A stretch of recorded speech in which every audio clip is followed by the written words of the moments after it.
atap dari teras gedung kantor Bupati Brebes, Jawa Tengah ambruk. 3 orang luka-luka langsung dibawa ke rumah sakit. Acara lomba layangan.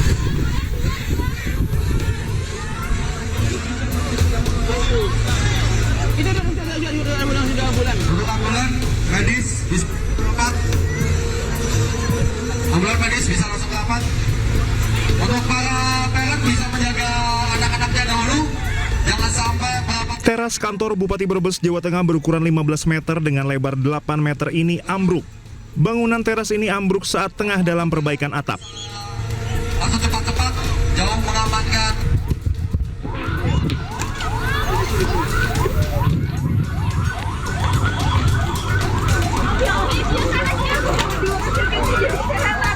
Akibatnya 2 pekerja terjepit bagian tangannya. Namun keduanya berhasil dievakuasi tim damkar dan BPBD Brebes. Kedua korban luka dilarikan ke RSUD Brebes guna mendapatkan perawatan. Di sini kan pernah runtuh, itu kan ya kan pernah viral ya. Itu kan saya kan karena betulan itu. Terus kan disuruh mandor kan disuruh bongkar semua ya. Di sana kan udah retak semua. Di sana udah retak. Bangun begitu bangun, saya tahu itu retak dari sana. Terus saya kan lari, tapi larinya nggak belok, mundur, nabrak gini. Tapi saya lihat teman saya yang mau turun itu jatuh, terus saya tarik. Tapi udah kejepit. Iya, tarik ini kejepit sama itu. Yang satu tuh tangannya tuh kejepit sama itu berupa corang. Lagi kami mohon maaf terkait dengan kejadian ini. Jadi intinya adalah hari ini masih dalam perbaikan, ada tukang di atas terus terjadi ambruk. Ini masih kita pelajari lagi tentang apakah ini ada kelalaian atau bagaimana, ini nanti akan kita pelajari lagi. Sementara untuk pengobatan 2 pekerja yang luka ditanggung pemerintah Kabupaten Brebes. Sedangkan kerusakan bangunan ditanggung oleh asuransi. Kantor Bupati Brebes dibangun pada 2017 lalu. Dari Brebes, Jawa Tengah, Unibar iNews melaporkan. 3 korban luka akibat ambruknya teras kantor Bupati Brebes Minggu siang masih menjalani perawatan di RSUD Brebes. 3 korban luka akibat teras kantor Bupati Brebes yang ambruk Minggu siang, diantaranya Juswanto dan Abdullah. Keduanya merupakan pekerja bangunan yang tengah melakukan perbaikan atap. Sedangkan 1 korban lagi adalah Hana, seorang anak berusia 7 tahun, peserta lomba fun bike yang tengah duduk sambil menunggu pembagian hadiah. Hana mengalami luka memar di punggung tangan kanan. Sementara itu Juswanto dan Abdullah mengalami retak pada tangan kanan akibat terjepit reruntuhan. Kondisi keduanya stabil dan masih sadar.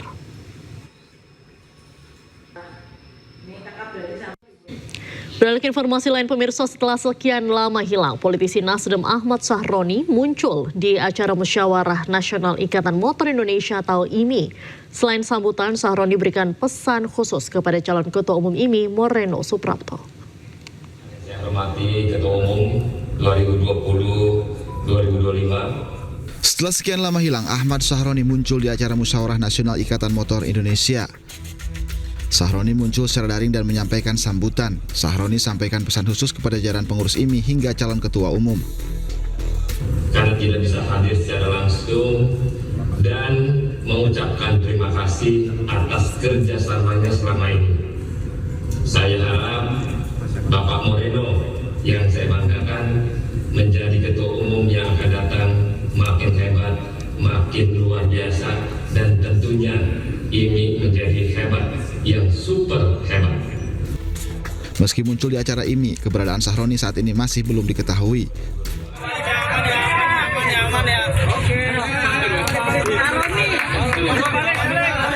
Sebelumnya Sahroni menghilang setelah rumahnya di kawasan Tanjung Priok dijarah massa. Tim Liputan iNews melaporkan. Pemirsa, Dewan Pimpinan Pusat PD Perjuangan akhirnya mengambil langkah tegas dengan memecat Wahyudin Muaridu dari partai dan anggota DPRD Provinsi Gorontalo. Keputusan itu diambil menyusul tindakan Wahyudin yang dinilai mencederai hati rakyat sekaligus melanggar etik serta disiplin partai. Kita hari ini menuju Makassar menggunakan uang negara. kita rampok aja uang negara ini kan. Kita habiskan aja. DPD PDI Perjuangan mengumumkan pemecatan Wahyudin Moridu dari partai dan juga pemberhentian sebagai anggota DPRD Provinsi Gorontalo. Langkah ini diambil karena pelanggaran berat dan melanggar etik partai akibat video viral rampok uang negara yang telah mencederai hati masyarakat yang dilakukan Wahyudin. Selain itu, SK pemberhentian Wahyudin Moridu juga telah diterbitkan pada Sabtu 20 September kemarin dari Dewan Pimpinan Pusat.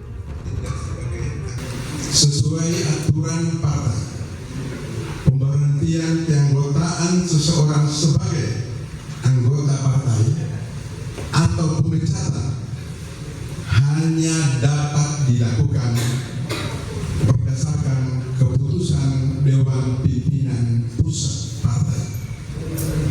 Terhadap yang bersangkutan,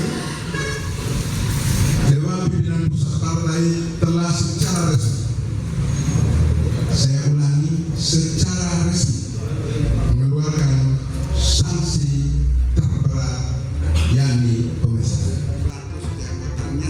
Dengan keputusan ini, PDI Perjuangan berharap kepada seluruh kader agar tetap menjunjung tinggi etika, disiplin, dan kehormatan partai dalam menjalankan amanah rakyat. Dari Gorontalo, Nur Faizilah Hasan, iNews melaporkan.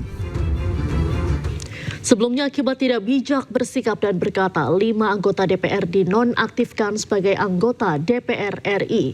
Mereka diantaranya adalah Ahmad Sahroni, Nafa Urbah, Eko Hendro Purnomo dan Surya Utama, serta Adis Kadir.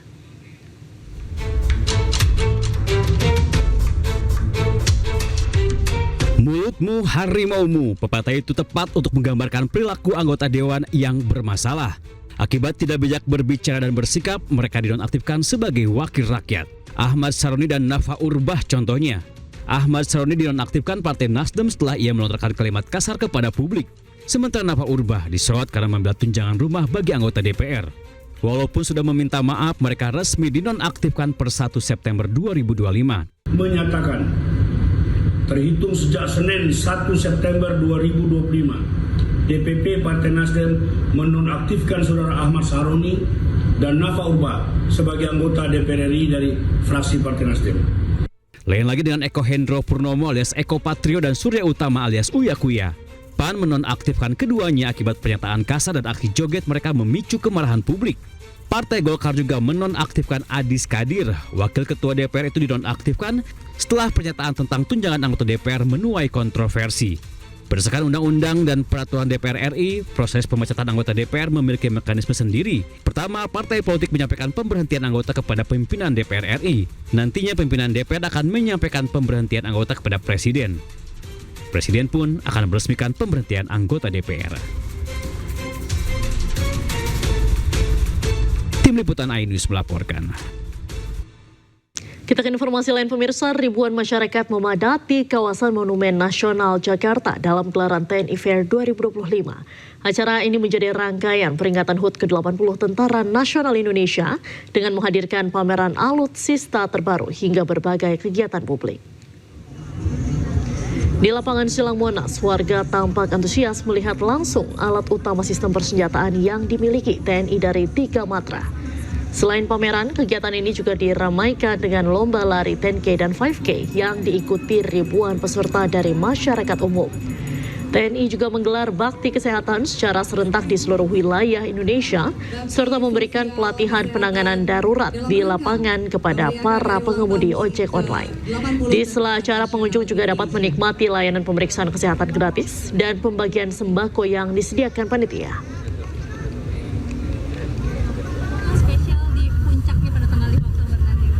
Ya, kemanunggalan TNI dengan rakyat yang kita lihat dalam pameran ini.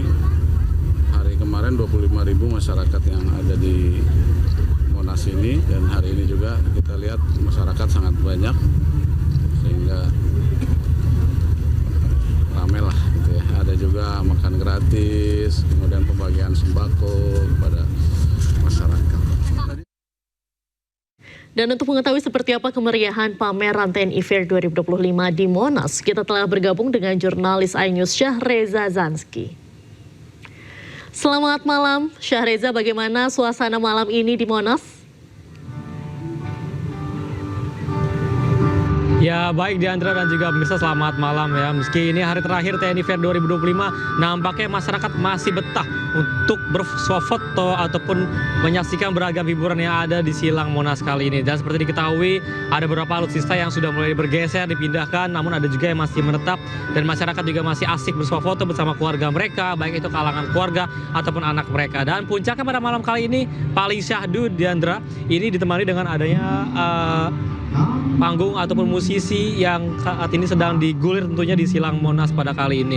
Dan memang perlu diketahui Diandra, tidak hanya memamerkan alutsista, di mana TNI Fair 2025 juga menyediakan beragam fasilitas ya, mulai dari bakti kesehatan, gelar rumah sakit lapangan, dapur lapangan, hingga pembagian sembako dan makan gratis. Dan memang ini menjadi puncak dari acara HUT TNI, maksudnya puncak daripada TNI Fair 2025 di Silang Monas.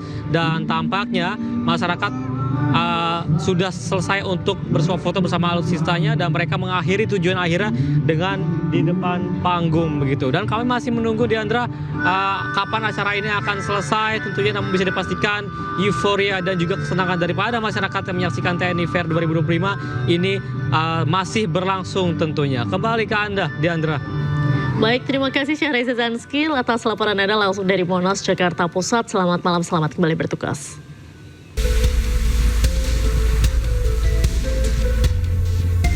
Kecelakaan beruntun antara bus Prima Jasa, bus pariwisata yang membawa rombongan ibu-ibu yang akan melakukan ziarah ke Bandung, dan juga kendaraan derek milik Jasa Marga terjadi di kilometer 99 Tol Cipularang, wilayah Darangdang, Purwakarta. Kecelakaan bermula bus pariwisata dari arah Jakarta menuju Bandung dan bus Prima Jasa dari arah Bandung menuju Jakarta. Lalu di depannya terdapat mobil derek yang akan berbalik arah dengan cara berputar. Bus Prima Jasa yang dalam kecepatan tinggi diduga tidak bisa mengerem dan langsung menghantam mobil derek. Lalu hampir bersamaan muncul bus pariwisata sehingga kendaraan derek yang sedang berbalik arah tersebut menabrak bus pariwisata tersebut. Posisi bus pariwisata RMJ posisi dari Jakarta arah ke Bandung KM 99. Nah, ternyata dari Prima Jasa arah lawan dari Bandung ke Jakarta. Depan mobil dia ada mobil derek, lagi berhenti menyeberang. Nah, situasinya bagus, mobil dereknya pas. Saya lihat udah kacanya udah bagus jauh-jauh. Nah, kecepatan tinggi dari Prima Jasa ini mungkin nggak bisa kekejar remnya mungkin. Ngajar mobil derek. Pas saya lagi lewat di jalur 2 kecepatan 80, mobil derek itu ngantam mobil saya. Itu Jasa Marga mau nyebrang derek. Iya mau nyebrang derek itu. Pas mau ke kiri ada mobil. Nah, itu kan gini nih, langsung ke nabrak. Mau direm udah dekat nggak rem. Tidak ada korban jiwa dalam kecelakaan beruntun ini. Pengemudi derek Jasa Marga mengalami luka berat dan 4 penumpang bus pariwisata dievakuasi ke rumah sakit di Padalarang, Bandung Barat. Sementara rombongan ibu-ibu yang akan ziarah hingga masih menunggu bus lain yang akan membawa mereka ke Bandung. Pemirsa, Gubernur Jakarta Pramono Anung akan mengevaluasi kinerja PT Transjakarta selaku BUMD yang mengoperasikan bus Transjakarta. Hal ini dilakukan imbas kecelakaan berulang dalam sebulan terakhir.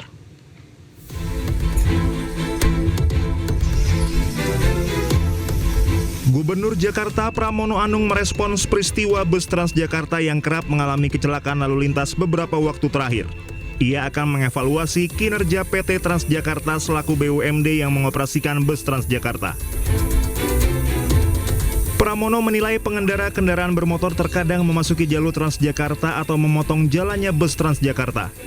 Ia menegaskan kecelakaan bus Transjakarta tidak boleh terulang kembali karena jumlah penumpang Transjakarta terus meningkat. Kami mengevaluasi terhadap Transjakarta, memang kan gini, kadangkala kejadiannya karena ada yang motong dan sebagainya, sehingga dengan demikian tentunya akan kami perbaiki nggak boleh terjadi lagi supaya ini juga memberi aman dan nyaman. Karena sekarang ini betul-betul Transjakarta, kenaikan orang menggunakan Transjakarta sudah naik secara signifikan karena memang saya mendorong untuk penggunaan transportasi publik itu meningkat. Sebelumnya ada 3 insiden kecelakaan yang melibatkan Transjakarta sepanjang September 2025. Pertama, sopir Transjakarta menabrak toko di Jalan Raya Minangkabau Setiabudi, Jakarta Selatan. Kedua, insiden kecelakaan lalu lintas melibatkan 2 kendaraan yakni bus Transjakarta Koridor 3 dan truk di Jalan Cideng Timur. Kemudian bus Transjakarta rute Koridor 11 Pulau Gebang Kampung Melayu mengalami kecelakaan dan menabrak pengendara mobil, motor, hingga rumah toko di wilayah Cakung, Jakarta Timur. Tim Liputan Anyus melaporkan. Usai ramai gerakan stop penggunaan strobo di medsos, Kakor Lantas Polri bekukan pemakaian sirene dan strobo di jalan raya. Penggunaan sirene, strobo, dan rotator akan segera dievaluasi. Kakor Lantas Polri, Irjen Pol Agus Suryo Nugroho menyebut, kritik masyarakat yang resah terhadap penggunaan sirene, strobo, dan rotator merupakan hal positif. Pihaknya akan langsung melakukan evaluasi. Berdasarkan Undang-Undang tentang Lalu Lintas dan Angkutan Jalan, penggunaan sirene, rotator, dan strobo hanya untuk ambulans, pemadam kebakaran, kendaraan pejabat negara, dan iring-iringan jenazah. Semua masukan masyarakat itu hal positif untuk kita, dan ini saya evaluasi. Dan bahkan saya Kakor Lantas saya bekukan untuk pengawalan menggunakan suara-suara itu. Karena ini juga masyarakat terganggu, apalagi padat, ini kita evaluasi biarpun ada ketentuannya pada saat kapan menggunakan sirine, termasuk tatot, dan ini saya terima kasih kepada masyarakat untuk Korlantas sementara kita bekukan. Sementara itu, Panglima TNI Jenderal Agus Subianto meminta polisi militer TNI untuk tidak sembarangan menyalakan lampu strobo saat melakukan pengawalan di jalan raya. Menurutnya, penggunaan strobo di jalan yang sepi tidak etis. Ya, saya juga menyampaikan kepada khususnya POM, kalau menyalakan strobo ya ada aturannya ya, tidak lagi kosong dibunyikan juga tidak etis juga lah. Tapi itu ada aturannya untuk VVIP menggunakan pengawalan forader. Jika ada yang melanggar, apa kita bisa melapor, Pak? Ya, teguran lah, melapor. Maksudnya misalnya masyarakat biasa yang tahu misalnya itu tidak sesuai aturan. Nah, memang harus disosialisasikan ya masyarakat. Nanti akan kita sampaikan bagaimana penggunaan strobo yang bagus atau. Kayak misalnya lagi macet-macet gitu Pak, terus kayak ada rombongan yang menggunakan strobo gitu Pak. Kayak. Itu sebenarnya saya juga melarang kepada pengawal saya untuk bunyikan strobo karena ganggu kita juga gitu, ganggu saya juga. Saya kan pengen nyaman juga, kendaraan juga tidak menghargai pengendara yang lain gitu. Lihatnya kalau saya juga jarang pakai strobo saya. Saya kalau lampu merah saya berhenti, kasat semua berhenti. Saya sampaikan kepada kesatuan saya kalau ikuti aturan. Kecuali ada hal yang memang membutuhkan kita urgensi, cepat kita harus ada di suatu tempat memberikan bantuan atau mungkin kan kita juga seperti ambulan kita dahulukan, kemudian pemadam kebakaran yang harus segera memberikan bantuan kepada yang membutuhkan. Istana Kepresidenan tanggapi maraknya stop totot wukuk yang memprotes penggunaan sirine dan lampu strobo secara berlebihan pada kendaraan pejabat. Sementara itu, praktisi keamanan berkendara Jusri Palubuhu meminta para pengguna lampu strobo dan sirine untuk merencanakan perjalanannya demi jaga ketertiban di jalan raya.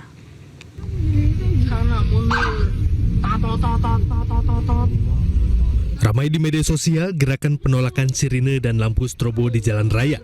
Aksi ini diduga sebagai puncak kemarahan publik terhadap maraknya kendaraan yang menggunakan lampu strobo dan sirine dengan arogan.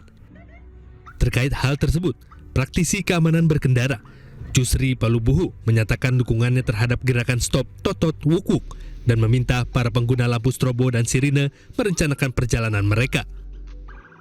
Pada dasarnya saya setuju gerakan ini harus dilakukan agar para pengguna baik yang legal menggunakan hanya dalam menggunakan strobo dan sirine mereka juga harus berhati-hati kalau tidak penting tidak menggunakan peralatan tadi, sirine ataupun strobo tadi, dengan cara merencanakan perjalanan mereka.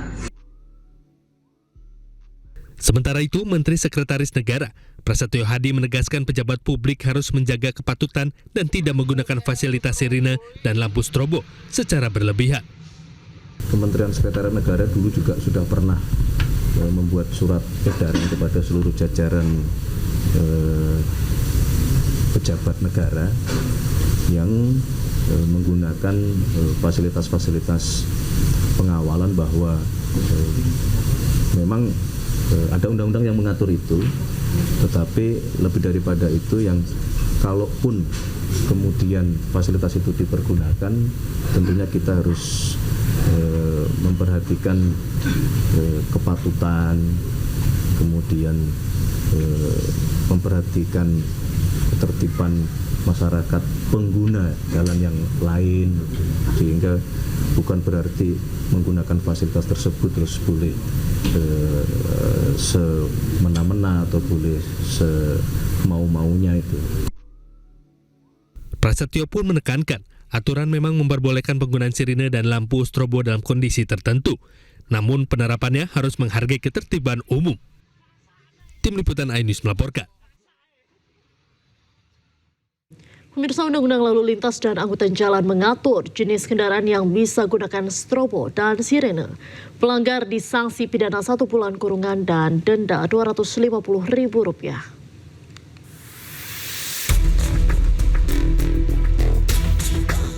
Pemadam kebakaran merupakan salah satu kendaraan yang diperbolehkan memakai strobo.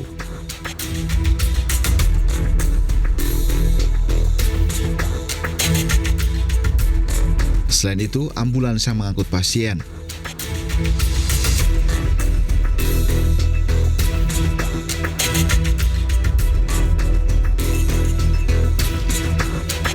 Kendaraan yang memberikan pertolongan kecelakaan lalu lintas.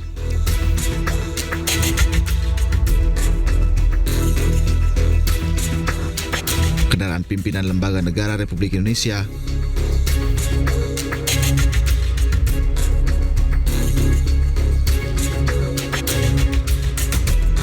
Serta kendaraan pimpinan dan pejabat negara asing serta lembaga internasional yang menjadi tamu negara.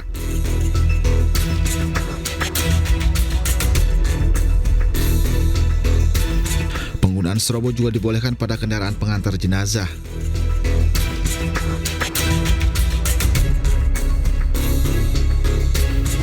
Dan terakhir, konvoi atau kendaraan untuk kepentingan tertentu menurut pertimbangan Polri.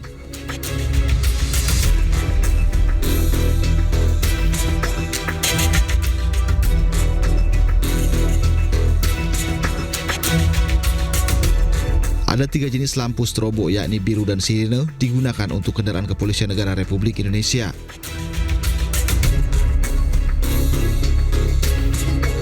Sementara lampu isyarat merah sirine untuk pengawalan TNI, pemadam kebakaran, ambulans, palang merah, rescue, dan jenazah.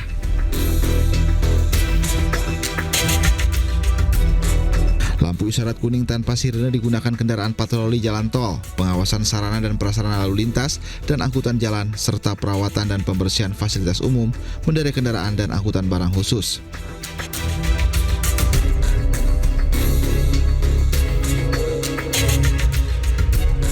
Pelanggar bisa diberikan sanksi tilang, pidana 1 bulan kurungan, dan denda Rp250.000. Aktivitas Gunung Lewotobi laki-laki di Kabupaten Flores Timur, Nusa Tenggara Timur kembali meningkat. Warga di sekitar gunung diminta waspada, sementara bandara ditutup. Aktivitas Gunung Lewotobi laki-laki kini berada di level 4 atau status awas. Warga diminta menjauh dari kaki gunung. Warga yang terdampak abu vulkanik juga diimbau untuk mengenakan masker. Sementara itu, Bandara Franseda di Kabupaten Sika, Nusa Tenggara Timur terkena imbas erupsi Gunung Lewotobi laki-laki. Bandara ini ditutup sementara sejak 2 hari lalu. Sejumlah penerbangan dari dan menuju Kabupaten Sika dibatalkan. Para penumpang terpaksa melakukan reschedule atau penjadwalan ulang. Sebagian penumpang mengajukan pengembalian uang dari tiket yang telah dibeli. kita mau aturan ikan apa? Antri sembarang. Kita ke informasi lain, pemirsa. Menu makan bergizi gratis di Kabupaten Biren, Aceh didapati basi dan mengandung belatung. Bahkan sejumlah buah yang diberikan kepada siswa dalam kondisi busuk. Diviralin, Wak. Ini ulat. Ini ya, tinggi. Ini. Itu, aduh. Inilah makanan basi yang ditemukan dalam wadah menu makan bergizi gratis di SD dan SMP swasta di Biren, Aceh. Buah salak yang dibagikan juga diterima siswa dalam kondisi busuk dan terdapat belatung. Para siswa pun menolak mengonsumsi MBG karena mayoritas makanan berbau tidak sedap. Peristiwa ini langsung mendapat perhatian serius dari pemerintah setempat dan pihak Kejaksaan Negeri Biren usai dilaporkan orang tua siswa.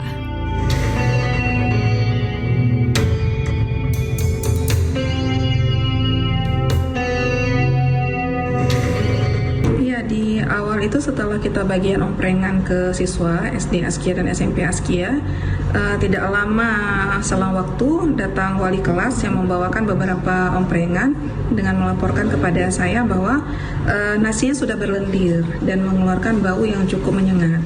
Menyampaikan bahwa anak-anak SD menemukan adanya belatung yang keluar dari dalam udang, lauk udang yang disajikan di dalam omprengan, dan juga ada yang beberapa menemukan ada salak yang busuk, tapi jumlah salak yang busuk juga tidak banyak. Pemda Kabupaten Biren menyebut akan terus mengawasi dan mengevaluasi secara berkala pelaksanaan program MBG daerah mereka. Kami sudah mengkonfirmasi ke dapur bahwa ulat itu berasal dari buah salak. Kebetulan menu pada hari itu adalah buahnya itu buah salak. Jadi buah salak itu karena kulitnya belum dikupas, jadi masih mungkin ada yang busuk dari dalam sehingga ulatnya keluar.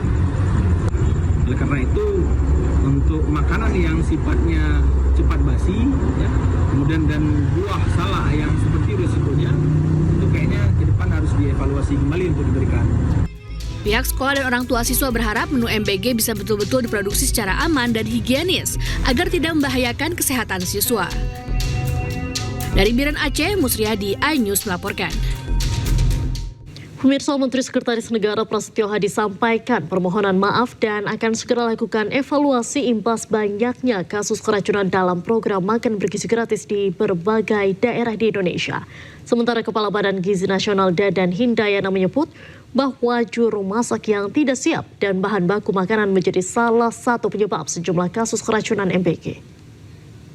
Kami atas nama pemerintah dan mewakili Badan Gizi Nasional memohon maaf karena telah terjadi kembali beberapa kasus di beberapa daerah yang tentu saja itu bukan sesuatu yang kita harapkan dan bukan suatu kesengajaan.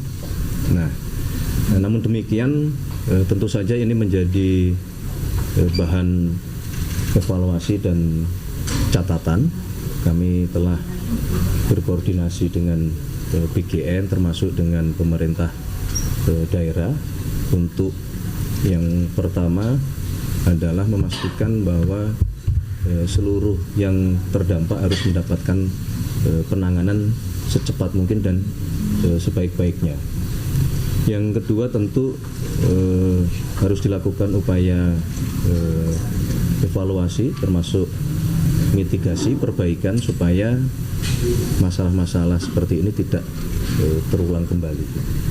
Biasa masak 4 orang sampai 10 orang itu belum tentu bisa untuk masak langsung 1.000 sampai 3.000. Jadi baiknya kalau ada 20 sekolah yang dilayani, untuk hari pertama ya 2 sekolah dulu, nanti 2 hari kemudian bertahap menjadi 4 sekolah.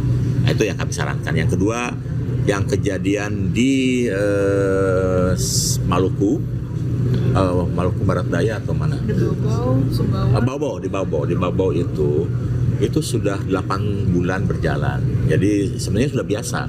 Tapi kemarin kejadian karena mendapat informasi baru ganti supplier.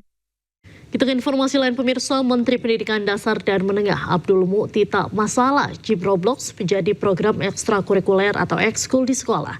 Namun ia mengingatkan akan dampak negatif dari suatu game.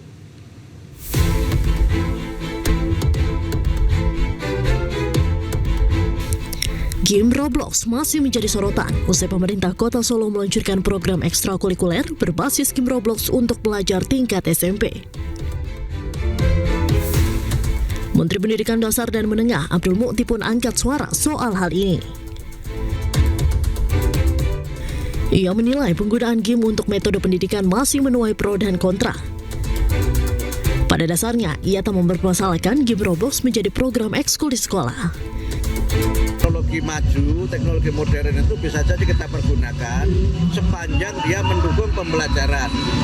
Kalau dia tidak mendukung pembelajaran, ya kenapa harus memaksakan diri? Karena tidak berarti pembelajaran dengan media yang modern itu tepat untuk semua mata pelajaran. Soal game ini kan memang bisa kita lihat dari sisi misalnya kalau pembelajaran dengan game mungkin dia lebih menyenangkan. Tetapi ada sisi lain yang sekarang juga banyak ditemukan, itu kan menimbulkan namanya ketagihan game ya atau game addicted. Namun Abdul Mukti juga mengingatkan dampak negatif dari penggunaan game ke dalam metode pendidikan. Kendati demikian, Mukti tak mempersoalkan kebijakan Pemkot Solo yang menerapkan game Roblox sebagai sarana program ekskul di tingkat SMP. Namun ia menekankan agar penggunaan game ke dalam metode pendidikan bisa dipertimbangkan dalam aspek kemanfaatan. Dari Jakarta, Tim Liputan iNews melaporkan. Kita ke informasi selanjutnya pemirsa, Presiden Prabowo Subianto telah tiba di New York, Amerika Serikat pada Sabtu sore waktu setempat. Kehadiran Presiden Prabowo menandai awal kunjungan kerjanya dalam rangka menghadiri sidang Majelis Umum ke-80 PBB.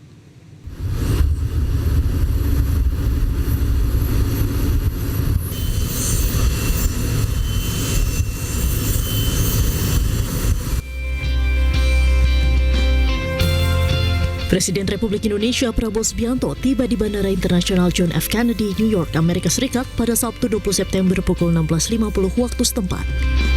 Kehadiran Presiden Prabowo di New York menandai awal kunjungan kerjanya dalam rangka menghadiri sidang Majelis Umum ke-80 Perserikatan Bangsa-Bangsa atau PBB.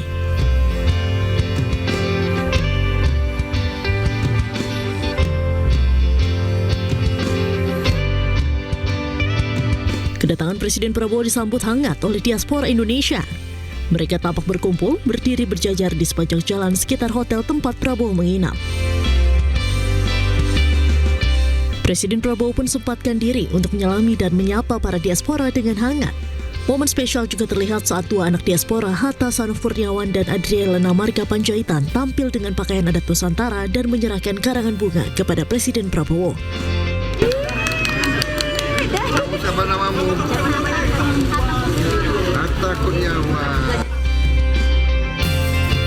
Diketahui Presiden Prabowo dijadwalkan menyampaikan pidatonya pada urutan ketiga dalam sesi debat umum PBB setelah Presiden Brasil dan Presiden Amerika Serikat pada Selasa 23 September mendatang. Sidang Majelis Umum PBB tahun ini menjadi momentum penting bagi Indonesia sekaligus untuk menegaskan peran Indonesia sebagai pemimpin Global South yang konsisten menyuarakan agenda reformasi tata kelola dunia.